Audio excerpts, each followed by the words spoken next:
Bonjour les loulous, bonjour à tout le monde, bonjour à tous, à toutes. Donc aujourd'hui, une vidéo de présentation d'une fondation que j'ai reçue il y a 2 heures. Donc c'est ma première fondation polygyne, puisque jusqu'à présent je n'avais pas d'espèces. Enfin, j'avais des espèces polygynes, mais qui ne sont pas polygynes, enfin pas celles que j'ai. Donc là, j'ai reçu une espèce polygyne qui est polygyne, puisqu'il y en a deux. Donc je vais vous la présenter. C'est une fourmi européenne qu'on retrouve principalement dans toute l'Europe, à l'exception du pourtour méditerranéen.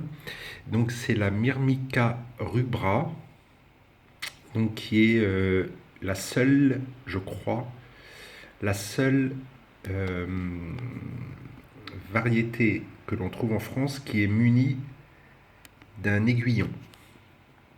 Voilà, donc elle peut piquer. Elle peut piquer. Je vais vous montrer un petit peu tout ça. Donc là, elles sont un peu affamées. Donc je leur ai mis un grillon que pour le moment elles ne touchent pas parce que en fait elles se sont rendues pratiquement toutes sur le sirop d'érable. C'est que du sirop d'érable là, il n'y a pas d'eau, il est pur en fait. Et elles devaient être affamées. Tous les petits points noirs que l'on voit là dans l'aire de chasse, c'est qu'en fait dans le tube dans lequel se trouvait la fondation, il y avait de la terre. Donc comme j'ai commencé, je voulais pas les relier directement avec un tuyau au nouveau nid, donc je les ai basculés en fait du tube à essai dans le nouveau nid en fait. Donc j'ai réussi à en enlever un peu, mais il y a des petits morceaux que j'arrive pas à enlever, même avec un coton-tige, donc j'ai laissé tomber. Voilà. Donc Myrmica rubra, donc, qui est une fourmi pas microscopique, mais petite, puisque la reine fait à peu près 7,5 mm. Les ouvrières, quant à elles, font à peu près 3 à 5 mm. Donc elle est plutôt couleur rouge brique, brun un peu. Voilà, donc elle est principalement insectivore, très bonne chasseuse. Ben, faut dire qu'elle a pas trop de mal avec ses aiguilles, avec son aiguillon, quoi, hein. Donc voilà, moi je mettrais constamment de la nourriture morte, congelée, pour éviter le souci d'acarien, hein, comme on en a déjà parlé plusieurs fois. Donc voilà, je vous laisse découvrir un petit peu les Myrmica rubra. Donc il faut savoir que c'est une espèce qui est fortement polygyne, puisque dans la nature, il n'est pas rare que lorsque les jeunes princesses reviennent au nid après avoir été... enfin, que les jeunes princesses, une fois fécondées, reviennent au nid, si bien qu'on a des fois des colonies qui comptent plusieurs gynes. Certains annoncent jusqu'à 7 à 10 gynes par nid, en fait. Donc moi, pour le moment, il y en a deux. J'ai été un peu couillon sur ce coup-là parce que en fait, j'ai humidifié. Et du coup, bah, les jeans ne vont pas être très visibles. Je suis en train de regarder si je les vois.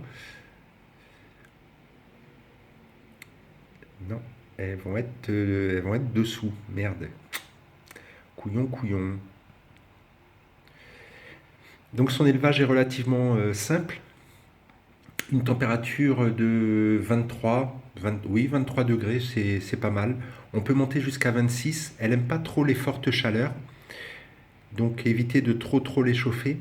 Par contre, il faut absolument que le nid soit constamment humide parce qu'elle est très, très sensible au manque d'humidité de sa fourmilière. Donc attention à ça les loulous, parce que c'est un coup à perdre ses colonies si le nid est trop sec.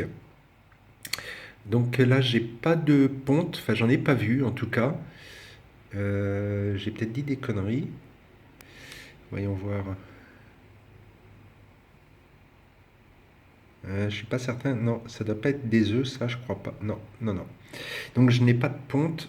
Ah ben elles sont sur le grillon, tiens.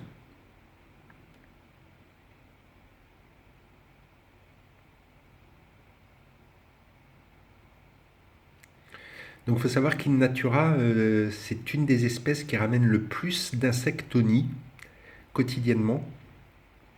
Elle est vraiment basée sur la chasse, hein. C'est son dada, hein, c'est sa manière de survivre. Donc il ne faudra pas hésiter, si vous en prenez, à leur mettre des insectes régulièrement, de manière à pouvoir continuer à ce qu'elles aient leur instinct de chasse. Voilà, donc il y en a toujours une dans le sirop d'érable, là, elle est carrément même baignée dedans, là, apparemment. Elle doit prendre son bain.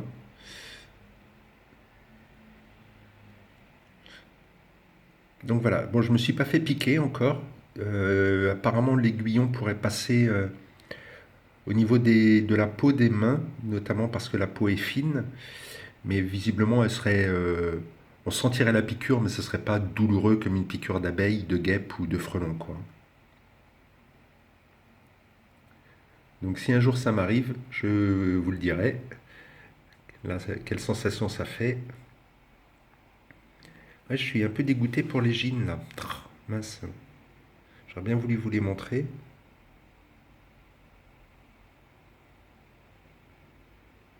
Donc elle a un développement rapide, alors pas autant que les Phédol pallidula forcément, mais un développement rapide si les conditions d'humidité et puis de température sont réunies. Euh, la colonie se développe très vite. Donc là, j'ai deux gînes, comme je vous l'ai dit, avec une quarantaine d'ouvrières à peu près. Bon, j'avais quelques mortes dans le tube. Pour ne pas les citer, je les ai achetées chez Fourmi Home. Fourmi Home, oui, c'est ça. Donc j'ai eu à réception, donc le tube à essai a été intact, hein, mais j'avais 9, ouais c'est ça, 9 ouvrières de mortes dans le tube. Pourtant elles n'ont pas mis très longtemps à venir puisque elles ont été postées samedi visiblement et je les ai reçues ce matin, donc on est mardi. Je les ai reçues ce matin vers 10h30, 11h.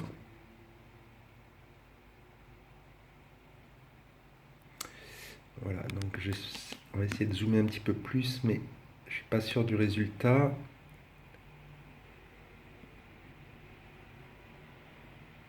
Donc la gine en fait n'a pas une différence énorme avec les ouvrières.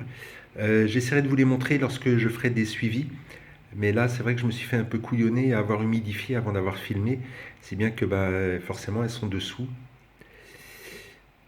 Donc elles n'ont pas une grande différence. La différence visible, en fait, c'est le gastre qui est un peu plus long. Sinon, au niveau taille et couleur, c'est sensiblement la même chose.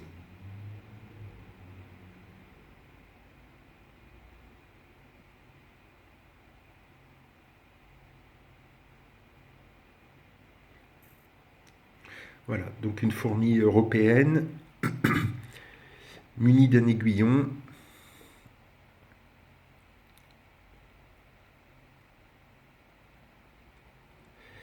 Relativement active. Donc voilà, si c'est speed, ça va me plaire.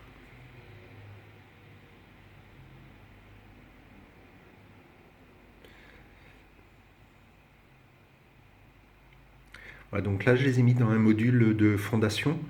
Moi, je pense que je vais voir en fonction du développement de la colonie, mais je pense que cette année, elles resteront dedans, sauf si vraiment c'est exponentiel au niveau naissance et ponte. Mais voilà, comme c'est un module qui est fait pour les grandes espèces, j'avais pas pour moyenne espèce, donc j'ai mis dedans directement, ce qui me laissera une marge de manœuvre pour un éventuel déménagement dans les mois à venir.